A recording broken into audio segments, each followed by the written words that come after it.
मी तुम्हाला डंके की चोट पे कायद्याचा अभ्यासक विद्यार्थी संविधानाचा विद्यार्थी म्हणून सांगतो, त्या गॅझेटरच्या आधारे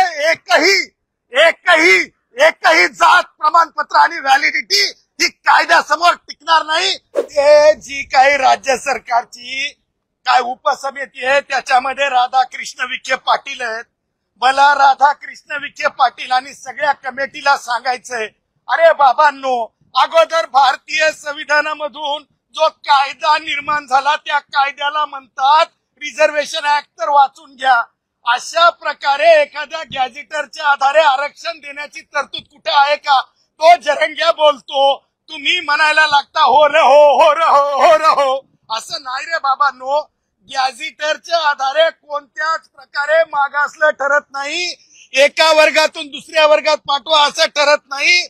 मला राधाकृष्ण विखे पाटलांना प्रतिप्रश्न विचारायचा आहे, जरंगेला प्रतिप्रश्न विचारायचा आहे। जरंगे आणि राधाकृष्ण विखे पाटील, कोणत्या एका कायद्याच्या तरतुदीत एका ओळीत लिहिलेलं आहे की एखाद्या गॅझेटरच्या आधारे दुसऱ्या एका समूहातून दुसऱ्या समूहात जाता येते?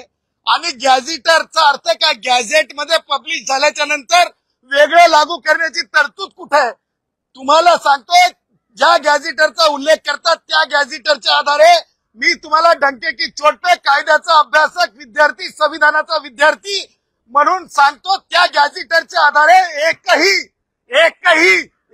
जात प्रमाणपत्र आणि व्हॅलिडिटी ही कायद्यासमोर टिकणार नाही।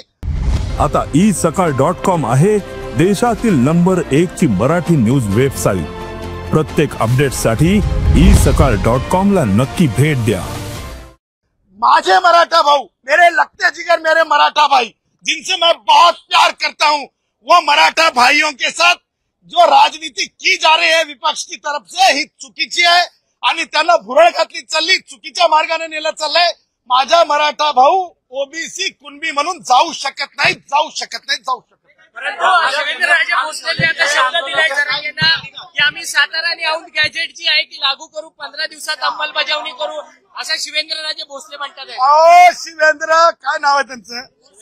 शिवेंद्र भोसलेजी, तुम्हाला मला सांगायचं आहे, अहो लागू करणारे माननीय राज्यपाल असतात आणि प्रत्येक गॅझेट आणि गॅझेटियर आहे ना, भारताच्या संविधानाच्या आर्टिकल 309 मध्ये लागूच झालेलं असतंय। त्याचा अर्थ वेगळ्या डबल गॅझेटर लागू करणं हे कसं होऊ शकतंय? आणि त्या गॅझेटरच्या आधारे